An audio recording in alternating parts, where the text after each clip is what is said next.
remembering the amazing Twin Towers with extraordinary pictures. The History Channel's Harry Smith, best-selling author David Halberstam, from New York Mayor Ed Koch, and more tonight, 9 Eastern, on Larry King Weekend. You can depend on CNN.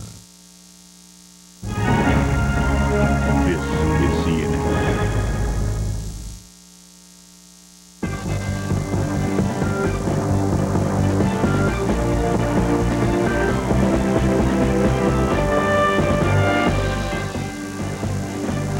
Good afternoon. Welcome to CNN's continuing coverage of America's new war. I'm Bob Franken in Washington. Hello, Bob. I'm Catherine Calloway in Atlanta. And let's begin with the latest developments at this hour. The Centers for Disease Control and Prevention make a switch in the drug of choice for treating anthrax infections. Doxycycline now preferred over Cipro. And investigators on the anthrax trial in Washington are looking at a new theory that more than one anthrax-laced letter made its way through the mail system there, possibly spreading a web of contamination. A dozen government buildings now touched by the anthrax scare in the nation's capital. In the Czech Republic, confirmation of face-to-face meetings between suspected hijacker Mohammed Atta and an Iraqi agent. A government minister says that he met at least twice with the Iraqi agent in Prague. In the meantime, the U.S.-led bombing campaign continues in Afghanistan. Among the warplanes targets today, the Taliban front lines north of the Afghan capital. Taliban forces in Afghanistan could be getting help from some of their neighbors. A call to arms has gone out in Pakistan, and thousands of Taliban supporters there say they are ready to join the battle. Now to Bob in Washington. And as the attacks on Afghanistan continue, President Bush huddles with advisors to plot strategy. He's at Camp David this weekend, but he's hardly taking a break as he talks about the war, and nearby is CNN White House correspondent Kelly Wallace. Hello there, Bob. Well, as you know, certainly from covering the Pentagon, this was somewhat of a difficult week for the Bush administration. Lots of questions about the progress when it comes to the military campaign underway in Afghanistan, and also lots of questions about the federal government's handling of these anthrax cases in the United States. Now, Mr. Bush going over both issues during his 30-minute video teleconference with his National Security Council. The president doing that from Camp David. He headed to Camp David from the White House yesterday afternoon. He also, of course, on this Saturday, did a weekly radio address. The president always having a message in this address following the September 11th attacks. Today, his message was for lawmakers in the U.S. Congress to finish up work on a bill to beef up security at the nation's airports. Now, the Senate passed the bill 100-0 not too long ago. The House will take it up this week. But there's a big difference between the bills. The Senate bill would require that passenger and baggage screeners at all the airports would be federal employees. Democrats think this would be the best way to ensure you're getting the best workers. But President Bush disagrees. He thinks the federal government should be able to decide whether to use federal workers or private contractors. And so he's throwing his support behind a Republican bill backed by Congressman Don Young. The Young bill allows the use of private contractors operating under tough federal standards on background checks with federal law enforcement at every gate to promote better screening services and ensure that security managers can move aggressively to discipline or fire employees who fail to live up to the rigorous new standards. And in addition to calling on Congress to finish up work on an airport security bill, the president also calling on lawmakers to pass a package to give a boost to the economy. Bob, there are lots of philosophical differences between Democrats and Republicans on most of these bills. So these issues could be the first true test to the bipartisanship we have been seeing in the nation's capital. Bob, back to you. Well, Kelly, you alluded to what many people consider to be a growing problem, and it's really a credibility problem, and I'm not talking about whether anybody's telling the truth, but a belief that is starting to grow that things aren't going that well. You pointed out about some questions that are now being raised about the military campaign and the lack of results, or the perceived lack of results. And also, there's the question about how well the anthrax problem has been solved. Do they worry that they're losing momentum?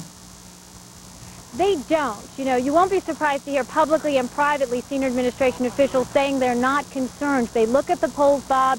They believe the American people are overwhelmingly supportive of what the president is doing in Afghanistan and in the United States. They believe the president has been saying from day one that this is going to take a while. This campaign will be a long struggle, so they get it. They will concede, obviously, Bob, that when it comes to anthrax, there has been a bit of a learning curve. You had different agencies saying different things. You had a late-night meeting this past week with Tom Ridge and other federal agencies basically saying we've got to do a better job coordinating the flow of information. So they admit they're learning a bit, especially when it comes to the domestic front. But they say the American people are overwhelmingly behind the president. They expect that to continue, although, Bob, as you know, they know the longer this goes on, the more obstacles, both in the United States and in holding that coalition together, this U.S. administration will face. Bob? Kelly Wallace covering the White House this weekend near Camp David. And speaking of anthrax, until today, Cipro has been the drug of choice to combat the potentially deadly disease, but now the Centers for Disease Control are planning to switch to another antibiotic, and that's amid new contamination concerns. One involves another location on Capitol Hill. And joining us is CNN medical correspondent Rhonda Rowland, who is here in Washington. Rhonda? Well, Bob, that's right. The new building where they have just found contamination, that is contamination with anthrax, is the Longworth office building. This is one of the 3 office buildings for the House of Representatives. And investigators say they have found trace amounts, that is low levels of spores, in 3 of the offices of congressmen. And Representative Mike Pence of Indiana is one of the congressmen who has had the contamination in his office, and he spoke today at a press conference with other officials. To the people who did this, wherever they are, our message to you is simply this: you have failed again. You have failed to reach your target, and you have failed in a much more profound way. For by this act, you have further steeled the resolve of every member of this national government whose duty it is to either bring you to justice or seal your fate. Dr. Gregory Martin, who is a physician with Bethesda Naval Hospital, said today at that press conference that people who may have been exposed in these particular offices will now be offered a different antibiotic. Instead of Cipro, they will now be getting doxycycline. We are just taking safety's sake and looking at all of the people who were actually in that office, who had business in that office, and we'll be treating them with 60 days of doxycycline, which is what the CDC is now recommending because we are fortunate to have a very sensitive organism. We've been told that the Supreme Court justices will be among those who will be started on doxycycline. So far, there are about 10,000 people just in the Washington area who have been put on Cipro, and some of them are apparently complaining of the side effects, which can include a rash and an upset stomach. Bob? Well, then it raises the question, what about doxycycline? Doesn't it too have some side effects? Doxycycline, like all antibiotics, does have some side effects, but apparently they're not as harsh as those experienced with Cipro. And Cipro is a very powerful antibiotic. It's been described as a big gun. And now that investigators are quite certain that this strain of anthrax is sensitive to doxycycline as well as penicillin, they'd like to see people put on some alternative medications and for the public to have confidence in these other antibiotics. Also, another concern, Bob, is antibiotic resistance. With so many people going on Cipro for a long period of time, there's concern that other organisms, other kinds of diseases would become resistant to Cipro. Rhonda Rowland here in Washington. Clearly, a medical strategy, like so many of the strategies here, medical strategy is still evolving. Captain? Yes, it is. And as the anthrax investigation widens, anger is growing among some postal workers who believe that they deserve better care. And now they are threatening lawsuits in New York. Let's go to CNN's Jason Carroll. He's in New York with the very latest. Good afternoon, Jason. And good afternoon to you. The message from the Postal Union is very clear. They say, if you do not shut down this facility while the environmental cleanup is going on, we're going to sue. The Morgan Processing Center is the largest mail distribution center in the city of New York. Health officials found anthrax on 4 mail sorting machines on the 3rd floor. Those machines are being cleaned, they are being sterilized, and they will be retested before they are put back into service.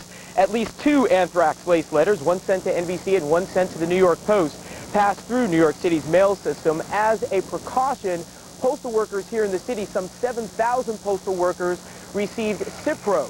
Once again, just as a precaution. The Postal Service says that it is safe for the workers to be here during this environmental cleanup, but the Postal Union says we don't buy it. you take precautions, you know. To me, I mean, it's as safe as I feel in the subway, touching the poles, you know, whatever, or you see somebody, you shake their hand, you don't know. I mean, you feel just as safe as anywhere else. You just take precautions. Life's got to go on. You just can't shut the mail down, let them win. As simple as that. Why would they give us the medication before we are tested? What, to cover their tracks? So when they do get around to testing us, we have taken the medication, they're not going to find a trace of anything. Again, you had an opportunity there to hear from some of the postal workers who showed up for work today. The Postal Union was actually encouraging their workers not to show up for work. The Postal Service says that anyone who had any sort of concerns about showing up here for work has the option of going to any of the 5 other postal facilities here in the city of New York, and they could go to work there instead. Some 60 workers have been tested here as a precaution, and we are still waiting for the test results to come back. Catherine. Jason, that's what I was going to ask you, is if they were given any options, if they are fearful of going back to work, and indeed you say they are. Absolutely. Once again, there are 5 other postal facilities here in New York City, and while this environmental testing is going on, the Postal Service says that anyone who works here at this facility is more than welcome to show up for work at any of the other 5 facilities while the environmental testing is going on. And also another note, Catherine, I did ask when they expected this environmental testing to be complete, and still no word on that either. Oh, all right. And what about from the union? What are they saying about some of the criticism they're receiving about the timing of this lawsuit in the middle of this drama? Well, the postal official that we've been dealing with, William Smith, is a pretty vocal union leader, and he's not concerned about any criticism. What he's concerned about, he says, is representing the workers here at this facility. And they're not worried about criticism, they're worried about safety. And what they want to see is they want to see this facility shut down while the environmental testing is being completed. All right. Catherine. CNN's Jason Carroll live in New York. Thank you. And earlier this week, officials confirmed that the letter sent to Senate Majority Leader Tom Daschle's office contained an especially dangerous form of anthrax.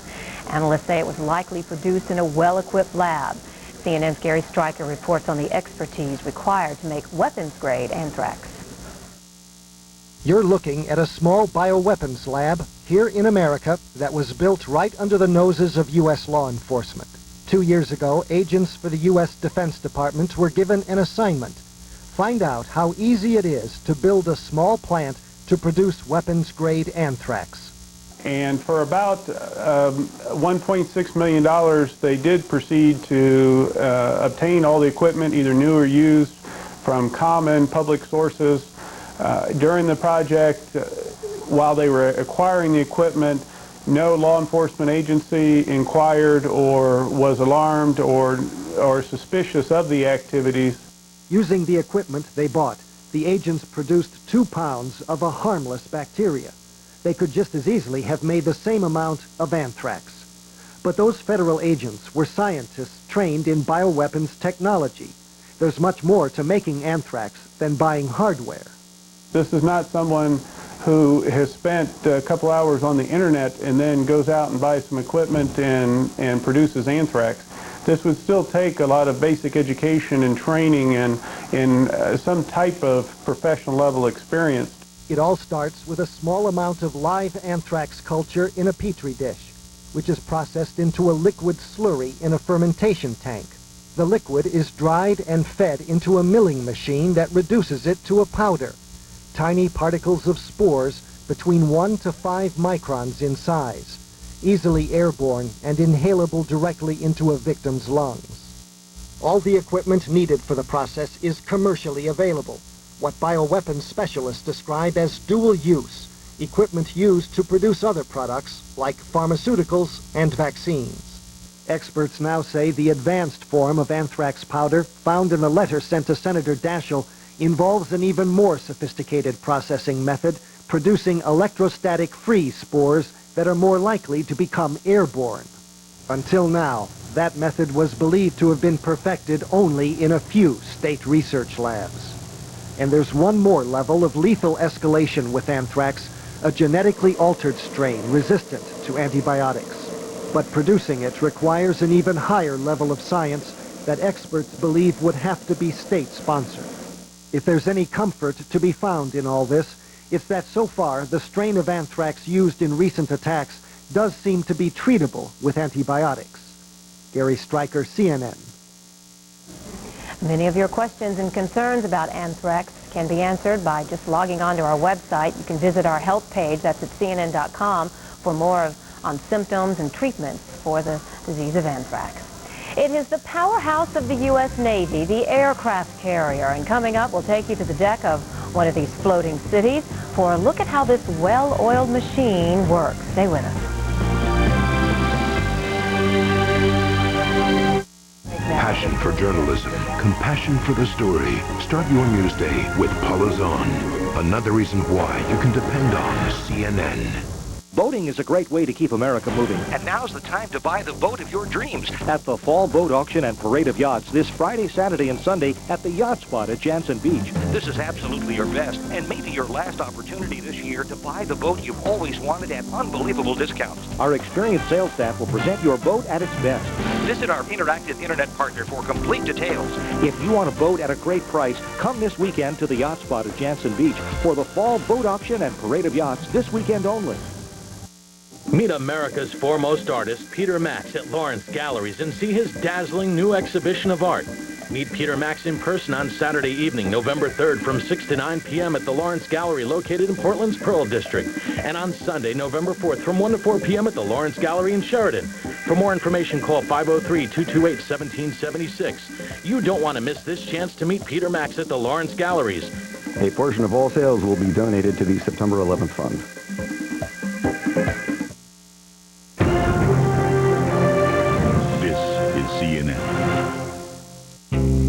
Beautiful, Mommy. Critics are raving. Riding in Cars with Boys is the season's first must-see film. It's my dad. I never go past second base with a guy, which means nothing below the waist. Funny. A guy in my mouth. Drew Barrymore gives the performance of a lifetime. I love you. What are you talking about? Riding in Cars with Boys, rated PG-13. Now playing in theaters everywhere. Hello? Yeah. Yeah, I just... Our credit? Yeah, sure. We pay some bills late, but we pay them. But that shouldn't keep us from getting the house. Paying bills late can have a negative effect on your credit and could keep you from owning a home. Who's that? Salesman. But it's never too late to get it right. Call for the free guide on credit from the Fannie Mae Foundation and for a list of lenders and credit counselors. It is a place of deafening noise, airplanes, roaring engines, and dangerous work. We're talking about the deck of an aircraft carrier, and CNN's Miles O'Brien highlights the roles that some of the sailors of the Fifth Fleet are playing in the war on terrorism. It could be the most dangerous place to work in the world. I'm talking about the 4.5-acre deck of a U.S. aircraft carrier. Let's take a look at some pictures of, in this case, the USS Carl Vinson, which we know is in the Arabian Sea. Some 80 aircraft on board, about 50 of them are attack aircraft. And if you take a close look, you may have wondered why all the color coding on the uniforms and the people crawling over the deck. For example, notice red jerseys there, these folks working with munitions. You notice the green here. Why are they color-coded? What are their various jobs? A lot of folks have been asking us these questions, and so we put together a little animation for you to give you a sense of it. This happens to be CV-65, which is the Enterprise, but this would apply for any U.S. aircraft carrier. The color coding is the same. Let's take a little fly over the deck. Blue uniforms, blue plane handlers. So their job is to take the aircraft, which are in the hangars beneath decks, put them on the elevator, operate the elevator, bring them up, drive the tractor, and get them queued up. It's sort of the first part of this intricate minuet. Now, let's move along and bring you along in this process. Once they're up on deck, got to get some fuel. The people in charge of the fuel wear purple shirts. The refuelers are called, for somewhat obvious reasons, grates. Now, let's move across. Once the fuel is on board, it's time to put some munitions on, missiles and bombs. The red-shirted people do that. I had shown you those in the video just a few moments ago. These folks put all of the munitions, hang them on the wings, obviously hazardous work. In addition to those duties, they are involved in crash and salvage operations as well as weapons disposal at the tail end of a mission. All right. Also important, of course, is to make sure that aircraft is checked out thoroughly before it goes on any mission. The people in brown are the air wing plane captains. They're the ones that pick apart those planes as carefully as possible, make sure they're ready to go, give it the final inspections, and sort of sign off on that concept to the pilot. They are responsible for that aircraft to make sure, in this case, the F-18 is ready to fly. Now let's move across and give you a sense of what happens as this all reaches a crescendo. In the yellow shirts are the aircraft handling officers, catapult and arresting gear officers, the plane directors, using a series of intricate hand signals. They bring the aircraft into position, get them ready to be attached to that incredibly strong catapult, which is operated by a huge steam piston underneath the deck here. The green-shirted guys working close concert with them. They're also called hook runners. They're involved in the operations of aircraft as they return to deck as well, when the tail hook attaches to the cables across the deck. What happens is, as that aircraft is put in place and hooked up to that catapult, yellow jersey and green jersey working close concert, they wait for a final salute from the aircraft pilot, and then with somewhat great aplomb usually, the yellow jerseyed individual hits the deck with his hand. A signal comes from the green shirt, and off goes, in this case, the F-14. What makes this all the more astounding is the fact that this can happen just about every 30 seconds. A dangerous place indeed. The reason those color-coded shirts are used is to sort everything out, make sure everybody's in the right place, and everybody in the planes and up in the control facilities knows exactly who's doing what and when. Back to you. Thank you, Miles. Fighter jets from U.S. carriers are among those, of course, pounding the Taliban front lines in northern Afghanistan, but it's been a tough week. Sometimes targets have been missed. Pentagon said, for instance, that bombs mistakenly hit a Red Cross compound, and it was the second time yesterday. And the United Nations says that earlier one of its demining centers has also been hit. It's been a tough week for the United States military, and we have CNN military analyst and retired Air Force General Don Shepard, who joins me now. And let's talk about that, General. You've watched as the pointed questions have started coming from the Pentagon. You've watched as the analyses have begun that, in fact, the military operation has bogged down, that it is not doing what it set out to do. What's the response? Yeah, those questions are coming, Bob, and they're going to continue to come. This is going to be a series of ups and downs. I don't think it's sunk in yet on the American public what the President, the Secretary of Defense, the Secretary of State said early on in this conflict. This is going to be a long conflict. This is not going to be the Taliban vanishing in 2 days or 2 weeks or 2 months. It may be 2 decades or even longer before this is all wrapped up worldwide. This is difficult, and it's not unusual in a war. It happens in every war almost the same way. Early enthusiasm and then some disappointment, wondering why it isn't wrapped up sooner. But operationally, forget about the enthusiasm. Operationally, is this a down right now? The hitting of the targets, hitting the wrong targets for the second time is something that has to be answered by the Pentagon. They say it's a targeting error. We need some more explanation than that, and I'm sure it'll come from the Pentagon next week. But that does sound like a downer for sure. We've had some other downers. The execution of the opposition leader, Hawk, that's certainly a downer. The fact that the Northern Alliance has not moved rapidly, that's maybe a downer. The effect of military force takes time. One side gets gradually weaker as the other side gets stronger, and you have a crossing of the lines at some point. I don't know what point that's going to be in this conflict, but it's going to happen. The Taliban's going to go. Well, this is a tough question to ask an Air Force general, but have they maxed out in terms of the effectiveness of the aerial campaign? Is it time now that they must begin the ground campaign? The timing of the ground campaign, if a large ground campaign comes, will be left to General Franks. He only can answer that question. He knows what's available to him, all the way from special operations forces, all the way up to full divisions from the United States and other allies. He's going to decide that. But by no means has we maxed out the air campaign. These airstrikes so far, by comparison, have been very light. 100 strikes a day, spread over all of Afghanistan. In the Gulf War, there were 2,500 a day. In World War II, 20,000 a day. This has been a very, very small air campaign to date, and we're at the very early seconds of what may be a long war, Bob. Well, we're running out of time, but is it fair to say that this is different in the fact that Afghanistan doesn't have the things to bomb that those other places did? Yeah, we are going against dug-in troops now. Not many fixed targets. The air defense, as far as the missiles and the radars, are gone.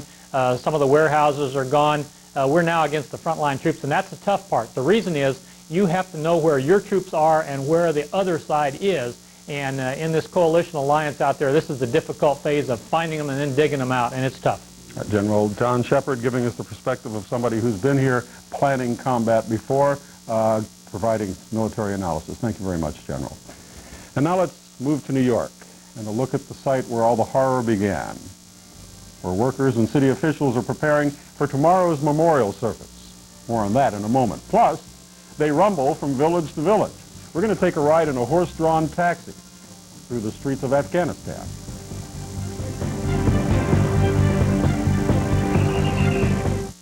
Now in theaters. Your planet is really bright. An extraordinary journey has begun. What the hell? Brother came from nowhere. I know who you are. My time here is almost up. Celebrate the possibilities. Be prepared for anything. K-Pax, rated PG-13.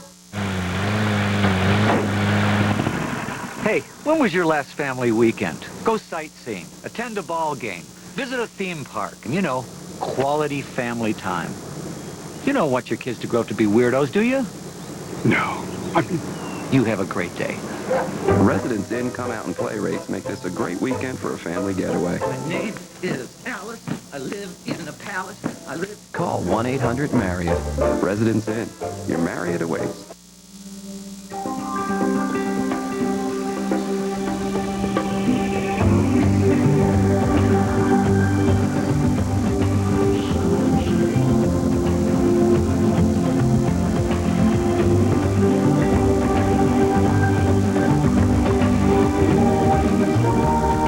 All these technologies and more. Building a better world. Hitachi. Inspire the next. TBS NBA Tuesday tips off the season with a star-studded doubleheader. First, Jordan and the Wizards take on Sprewell and the Knicks live from the Garden. Oh, what a play! Then, Kobe, Shaq, and the Lakers begin their quest for a three-peat when they host arch rivals Scottie Pippen and the Trail Blazers. Wizards, Knicks, and Blazers, Lakers. Coverage begins at 7 Eastern Tuesday on TBS Superstation. We have some late news from Washington. Fire officials say that a gas explosion has ripped through the basement of St. Albans Church on the grounds of the Washington National Cathedral. Now, that's where President Bush held the national prayer service following the terrorist attack. A D.C. Fire Department spokesman says one fireman was injured, reportedly injured, fighting the blaze, which was caused, they say, when a defective gas furnace exploded.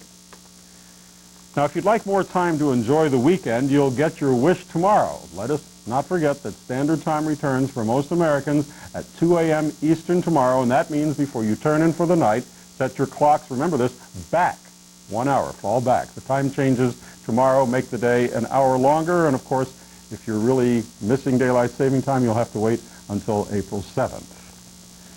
Now, work at the site a few hours from now. Workers at the World Trade Center site will stop what they're doing so that final preparations can be made for tomorrow's memorial service, and the service that will get underway tomorrow when work at the site will stop at 7 o'clock Eastern.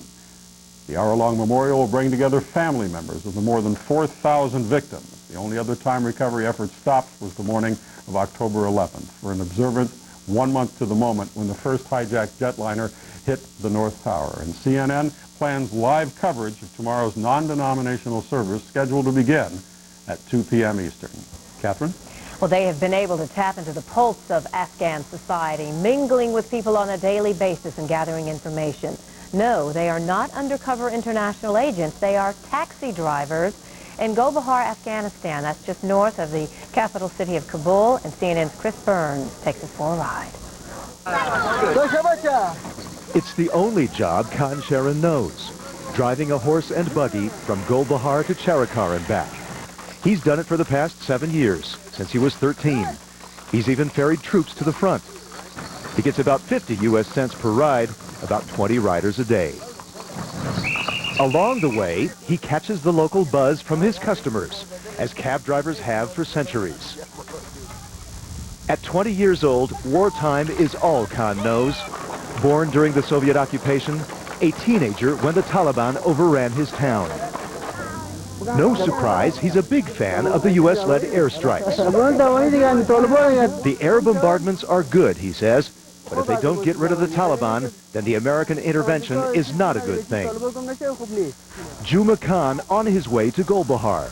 An unemployed mechanic with a family, he says the air raids shouldn't stop. We're of course not happy about the bombardments, he says. They will destroy our country. But if it means they will get rid of the Taliban, then that's good. Afghanistan has been repeatedly struck by human and nature-wrought disaster. 3 years of drought have taken a heavy toll. The war is, of course, the biggest issue talked about here, but a close second is the poverty, the high price of flour, oil, and the struggle to find a job in a land that's lived with conflict for more than 23 years. Khan Sharon hears about it all the time. They complain they don't have work, he says, that everything's so expensive, that there are shortages. They all ask, what are they going to do about the high prices? But passenger Abdel Alim says it's still better here than in Taliban-run Kabul. He left the capital a month ago. I came here to work as a farmer. I was born here, he says. We hope that our country becomes a peaceful one, that the calamities end. We're very tired of war, says Khan. Like the harness on his horse, Khan puts up with the burdens of a country in conflict. But like the rest of this town, yearns to take back the reins of his life. Someday. Chris Burns, CNN, Golbahar, Afghanistan. And we're going to take a break now. When we come back, we'll check the latest developments in the war against terrorism. Stay with us. Now in theaters. Your planet is really bright. An extraordinary journey has begun. What the hell? Brother came from nowhere. I know who you are. My time here is almost up. Celebrate the possibilities. Be prepared for anything. K-Pax rated PG-13. What's coming into view around the world is a better energy partner for you. Chevron Texaco.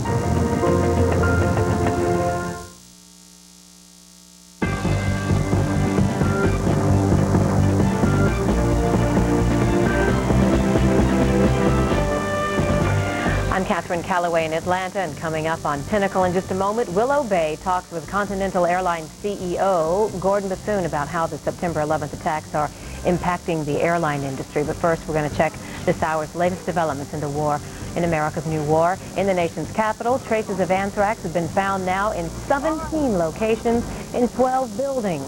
Doctors at the Centers for Disease Control and Prevention believe more than one anthrax lace letter is to blame. And the Washington Post reports top FBI and CIA officials believe that domestic terrorists may be at work. The second of two postal workers who died of inhalation anthrax this week was mourned in Washington. Funeral services held today for Joseph Corsine Jr. He worked at the Brentwood facility where the anthrax lace letter to Senate Majority Leader Tom Daschle was processed. Workers digging through the rubble of the World Trade Center will take a break just a few hours from now. They will stop working for 24 hours, so final preparations for tomorrow's memorial service can begin. The service at 2 p.m. Eastern Time tomorrow will bring together family members of more than 4,000 victims. And witnesses in northern Afghanistan say today's U.S. airstrikes were the most intense since the military campaign began. It is now entering its fourth week, hitting many targets, but not all of them. The Pentagon says it regrets accidentally bombing a Red Cross compound yesterday, and the UN says one of its demining centers was also hit. I'm Catherine Calloway in Atlanta. I'll be back coming up in about 30 minutes with Bob Franken, but stay with us now for Pinnacle. The program examines how the September 11th attacks are affecting the airline industry. It begins right now.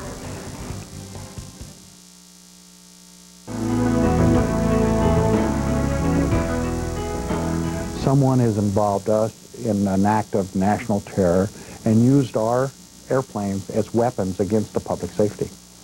On September 10th, Gordon Bethune, CEO of Continental Airlines, was running one of the only two profitable airlines in the country. After the terrorist attacks of September 11th, he would take center stage in a national crisis. If we fail as an airline industry, we would then help fail the American economy. The story of Gordon Bethune, CEO of Continental Airlines, today on a special edition of Pinnacle.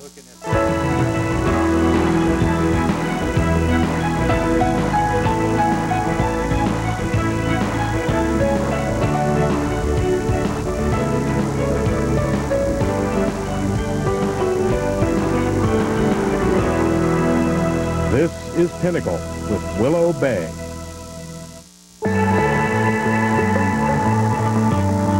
When I start each morning, when my kids need a playmate. Prozac Weekly is here. Ask your doctor if it's right for you. For a limited time, you can try Prozac Weekly for 1 month free. Visit freemonth.webmd.com to learn more and print out your coupon from Prozac Weekly. Talk to your doctor today to see if Prozac Weekly could be right for you.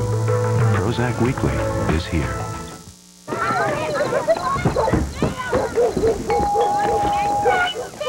Oh, what do we have here? A spooky witch, there you go, and a scary vampire. That's for you.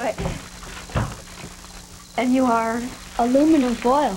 It's just not Halloween without the right stuff. At Walgreens, we have yummy candy, fun costumes, and all kinds of spooky decorations. So come into Walgreens, the easiest way to grab all your Halloween needs.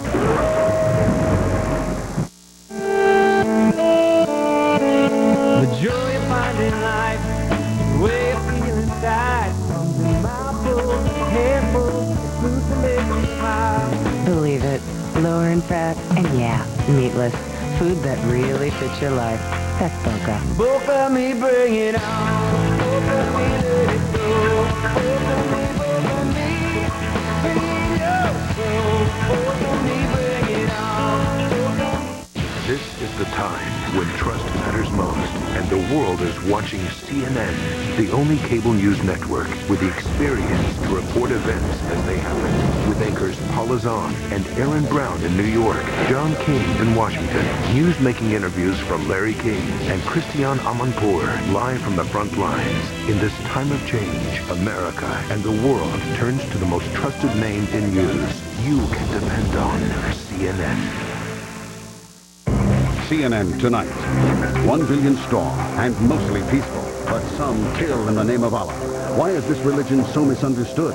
CNN presents The Struggle for Islam. Then, after Larry King Weekend and Special Report, they're called Hajj, the teacher and the director. All suspected terrorist masterminds and all still on the loose. The hunt is on for the world's most wanted. It all starts at 8 Eastern, 5 Pacific, only on CNN Tonight.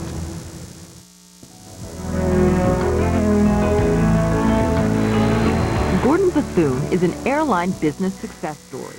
The outspoken former flight mechanic who took over Continental as it was sinking into bankruptcy for the third time in 10 years and turned the airline into one of the industry's top performers. On September 10th, the airlines had been in a slump, a slowdown in business travel battering bottom lines across the industry. But Continental appeared to be in better shape than the rest. That day, there were only 2 airlines in America making any money, Southwest and ourselves. On September 11th, domestic carriers were used as suicide missiles in the nation's deadliest terrorist strike. Within hours of the attacks on the World Trade Center and the Pentagon, the FAA issued the first national ground stop in history. No commercial planes were permitted to fly over U.S. airspace. Nearly 40,000 flights take off in the U.S. daily. By 2:30 on September 11th, not a single commercial plane was in the air. Oh my God. The nation was paralyzed with shock and grief, and the airlines were faced with a financially devastating scenario. Enormous fixed costs and no revenues. The 2-day ground stop cost the industry nearly $300 million. Continental alone was losing $30 million a day. 2 days after the attacks, on Thursday, September 13th, planes began flying again. Thousands of stranded travelers rushed to airports. But in the days that followed, planes were virtually empty. The airlines continued to lose money, $10 million a day at Continental. Bethune issued a chilling warning. We knew that revenue was going to drop like a rock.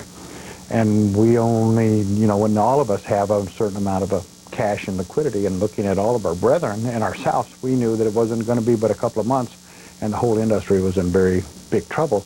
And we decided to make the alarm. You took a very prominent role in the early days of alerting the U.S. government to the magnitude of the crisis that the industry was facing. Why did you take on that role? Well, because we needed the help, as did others, and our economy doesn't run on autopilot. The airline business, transportation for 200-300 years has decided the world economics. It's sailing ships, it was trains. Now it's air transportation. We don't have an economy without air transportation. And that's the life's blood of, there's nobody going to the MD Anderson Health Center here in Houston without air transportation. That was in peril, and so our jeopardy, and we needed to do something about it quickly. On Saturday, just 4 days after the attacks, Bethune announced Continental would cut 12,000 jobs. While we regret the necessity for this massive furlough and the substantial schedule reduction, the adverse effect on our dedicated employees and customers and communities we serve, we have, ladies and gentlemen, no choice.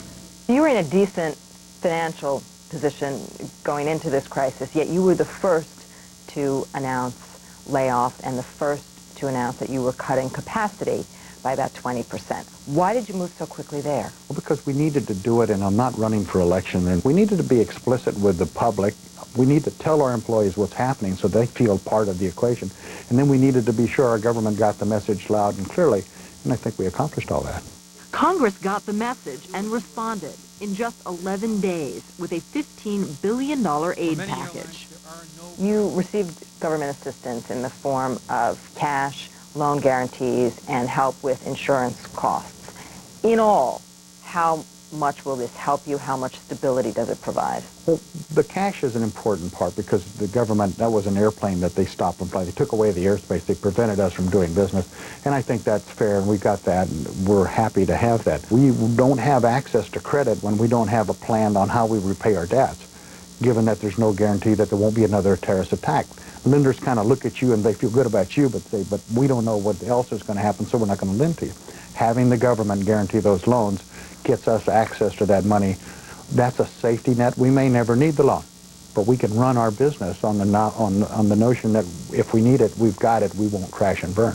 Some of your colleagues have said this assistance is very helpful, thank you very much, but this industry is still in great jeopardy. Is that the case? Well, I think there were winners and losers in the marketplace, and I don't think the government should decide winners and losers. I think that's a fair put. We were doing okay of the day, one of two. And so there are going to be winners and losers even after this debacle, but what we needed was some stability in the interim to make sure that we didn't all lose here. With the government's cash infusion, Bethune had some financial stability, an important first step. But for the airlines to survive and the nation's economy to thrive, they needed to fill those empty seats. What do you need to do? What does your airline need to do? What does this industry need to do to get passengers back on planes? Well, I believe that we need to give them the confidence that someone has changed the security so much so that they can kind of not worry about this happening again. We need an outward manifestation of strength on the airplane. We're talking about strengthening the doors, putting air marshals on the airplanes. Actually, uniformed presence. I'd put Humvees and machine guns out in front of the airport. Not that it's going to do anything, but people, even when you go like out in Rome or Frankfurt, you see these guys walking around with Uzis, and you just kind of feel better. And some of that's going to help. Once again, Bethune called on the U.S. government to help. This package is needed immediately. It must be passed this week to forestall, I think, what would be further chaos in our economy. I think that the government has the responsibility for national security. I think the government has the responsibility for the economy. This was an issue not about airlines. This was about the American economy. If we fail as an airline industry, we would then help fail the American economy. Do you think the government should take over the role of airport airline security? Well, because it's not airport airline security any longer. Those people in the World Trade Center and the Pentagon were not airplane passengers or employees. So since they have now, the terrorists, taken for the first time ever an airplane, and not to make some political statement and destroy it, but they've taken it and used it as a guided bomb, a 450,000-pound bomb. That's a public safety issue. And so the government is responsible for the public safety, and they need to ensure that it's uniformly done across the country. There ought to be a national transportation security force. And we need to make sure the security that we implement at our airports and our airplanes is enough to make sure that the people are actually willing to fly. When we return, Bethune's round-the-clock effort to get planes, personnel, and passengers back in the air. Women want you to believe they have to suffer to stay in shape. But what about Kellogg's Special K? Does that look like suffering to you? Delicious, lightly toasted flakes and only 110 calories? Doesn't sound so bad to me. Maybe it's time for me to do the Special K thing. Kellogg's Special K. Looking good never tasted so great. A respected newsman with a different way of looking at the story, Aaron Brown. Another reason why you can depend on CNN. When you're looking to buy or sell a home, it's important to keep in touch with the local market. That's why you should tune in to the Coldwell Banker Barbassus Seal Properties Tour of Homes show. You'll find local listings in a variety of shapes, sizes, and price ranges. And at Coldwell Banker, you'll find real estate professionals who work to achieve the perfect balance of needs for their clients. Look to the Coldwell Banker Tour of Homes show 7 days a week only on TV Mart, AT&T Cable Channel 15. Let us help you find your dream home. Hi, I'm Rick from Empire Glass. Let Empire Glass replace your cracked windshield and will now pay up to $100 of your comprehensive insurance deductible. And will now give you 24 free dinners to Sherry's, the Northwest's #1 family restaurant and bakery, with any windshield replacement. So for the highest in quality windshields, including up to $100 off your comprehensive deductible and 24 free dinners to Sherry's, call Empire Glass today at 251-9881. When you think glass, think Empire. It's a good day when I get to go to the woods and have all the trees growing and the wildlife that you see and that sort of thing. We've got 8-year-old trees, 15-year-old trees, and 60-year-old trees. We've got all kinds of wildlife out here. Having a diverse set of ages of trees gives you a diverse set of wildlife. Last week I saw 26 elk out here. It's the most exciting thing I do is to bring people out here and show them. When I tell them is come see it, you'll like it. In October, AT&T Broadband delivers the hits you want on in-demand pay-per-view. Johnny Depp and Penelope Cruz star in Flow. Steven Seagal and DMX fight police corruption in Exit Wounds. David Spade and Dennis Miller explore the strange adventures of Joe Dirt. And don't miss the psychological thriller Memento. Call AT&T Broadband now and order in a great movie tonight on in-demand pay-per-view.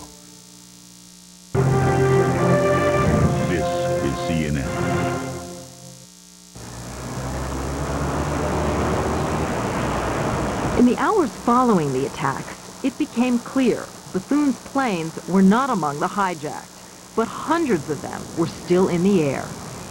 We were trying to get our airplanes on the ground so we could say our people are safe. And I would get 25-minute updates on how many airplanes still to go, where are they. And we were all on edge until we found out that I think we had 158 airplanes in the air at that moment, and we got them all down. By late afternoon, all of Continental's aircraft were safe, but many flights had been diverted, leaving passengers and crew stranded all over the world. We try to take stock of where our airplanes are, where our people are, and what's the plan to get them home, and what can we do working with government? What are we going to be allowed to fly again? How do we accommodate the passengers? The kind of things that you do to kind of keep what you have. And then started thinking, when can we fly again, obviously, because you're shutting off the oxygen supply to our company, and working with a lot of government, a lot of telephone calls over the next 3 days to get this place up and running. Bethune turned a routine communication tool, his weekly voicemail announcements, into a daily lifeline for employees. They were looking to me, and I made a number of voicemail calls every day. I produced one that you can access with 800 numbers around the world, because so many of our people were stuck in hotels in Hong Kong and places, and they didn't know when they were going to come home, and all they could get was what they got on TV. So you had to reassure them that we were working to get them back. We were working to make sure that our company was going to be around. And being a leader is like reassuring the people in the back that we're okay in the airplane. We'll get it home. And that was my job, and I did it, I think, pretty well. Reassuring worried Continental employees is a job Bethune's been doing well for years. When he took over Continental in 1994, it was headed for bankruptcy for the third time in its 60-year history. Continental had the worst on-time record, the highest rate of employee absenteeism, and the most lost baggage of any U.S. airline. How bad was it? Well, bad enough to make me wish I hadn't come. How's that? You come into a place and you say, gosh, this place is so screwed up, I never thought it. What was wrong? Well, it was dysfunctional. Dysfunctional until Bethune arrived with a new way to run an airline. He eliminated unprofitable routes, a strategy he used again when he cut Continental's capacity by 20% just days after the terrorist attacks. He renegotiated labor and supplier contracts. And most importantly, he appealed directly to Continental's 40,000 employees, rewarding them in cash for the airline's success. He relied on a simple incentive. If Continental's planes ran on time, the employees found a check in the mail. So I said, if we weren't late, we'd save a lot of money. Why don't we give half of the money to an underpaid workforce as an incentive? And we said, you tell us what the flying schedule is. We won't tell you, because you need to buy into what you can do. They wrote the flying schedule, and then I said, if you do it better than those other guys, we'll pay you extra money. So when in February of '95, we came in 4th place for the first time, we paid everybody $65. Next month, March, we were 1st place. We hadn't been 1st place in 60 years. Everybody got another check. April, 1st place again. We had shown ourselves we can do it. It's a confidence thing. Within a year, Continental was making a profit, and Bethune had begun to earn his stripes as a Fortune 500 CEO. Unlike his predecessors, he was not a business school graduate in a fancy suit. He was a CEO who had worked his way up through the ranks. You guys are coming in the flight attendant door, and I got into the business as a mechanic. That's where I started off as an airplane mechanic. So you can get in anywhere, you know, and then you can do anything you want to do. And they were, at one class asked me, well, can a flight attendant become CEO? Yeah, they can. They'd have to give up a lot of days off, though. Bethune grew up in Texas, the son of a crop dusting pilot. As a teenager, he worked alongside his dad. I was a flunky, you know, washing the planes and dragging them out and doing those things, loading the chemicals, anything he wanted me to do. I learned something about airplanes and how they work, and that this was dangerous business. And I was playing a role. I remember one time he was taking off, and the engine quit about halfway down that little grass strip, and there was a fence at the end. And he got the plane stopped, and the wing was over the fence. It was sideways. Didn't hit the fence. And he gets out of this airplane and says, wow, you know, this is real. That engine has to work. So when you do things on airplanes, if you're a mechanic, you have to do it right. There's somebody who could, you know, be grievously harmed, or things could go really bad. At the age of 17, Bethune joined the Navy and discovered he was good at fixing airplanes and managing his squadron of mechanics. Retiring from the military in 1978, he began a series of civilian jobs in the airline industry. In 1983, he got a pilot's license. Today, he's qualified to fly 767s and 737s. Bethune knows the airline business from the ground up and has a gift for straight talk. But those skills have never faced a test like this one. You have been successful in running this company because, in part of your ability to communicate effectively, to communicate directly with employees, and to motivate and inspire them. How do you do that now? You know, well, it's amazing. I mean, we have a voicemail, email system in our company, so I'm easily accessible. Hundreds of emails and voicemails. I mean, say, Gordon, we're with you. We know you're doing the right thing. And these are from a lot of them who are the people we had to let go. So I don't think people look at me as a bad guy for causing this. They say, you're doing the right things for us all. You're going to keep this company alive so we can come back. And that's the hope we want to give, and we want to deliver on that. It sounds like the trust that you've built up over the past several years is paying off now. Well, because they know that we don't willingly go into this good night here. We're doing what we need to do to survive. Bethune assesses the damage and the road to recovery when we return.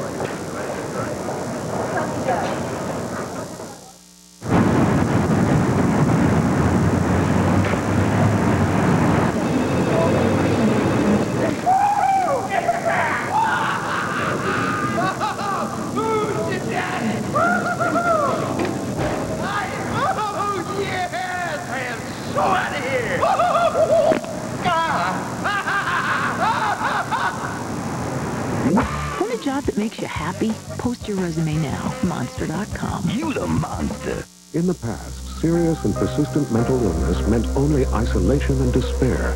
But today, with better treatments and more support, there's new hope. For more on mental health information and resources from the Center for Reintegration, visit freeservices.webmd.com. Today, George will earn a raise, Laura will move in on her own, and Matt will create a sunrise. Visit freeservices.webmd.com. Reintegration. Back to work. Back to life. It's the start of your day, and you've got to get moving. But what happened last night? What's happening today? And how will it affect you? Good morning, everyone. Thanks so much for joining us. I'm Paula Zahn. For the latest news, check in with Paula Zahn and catch up with the world around you. There is now firm evidence linking to sex. Find out why it's the #1 rated program on cable television. Start your day with Paula Zahn every weekday morning at 7 a.m. Another reason you can depend on CNN. I think every time you come back, you don't come back the same. I think Michael will play well, but he won't be as good as he was the first 2 times around. And I'm looking forward to see how his body is going to hold up. You know, the majority of my life, I felt like I was better than everybody else in the world in basketball. Physically, I just didn't feel my body was responding. Number one, I didn't want to get hurt. Number two, I didn't want to embarrass myself. Charles Barkley is in the house every Wednesday and Thursday. See the NBA on TNT. They were imprisoned by the Taliban for preaching Christianity. Now, with their lives in jeopardy, find out how family and friends are trying to save them. She needs a miracle. Dana Curry and Heather Mercer this week on People in the News. Sunday, 8:30 Eastern on CNN.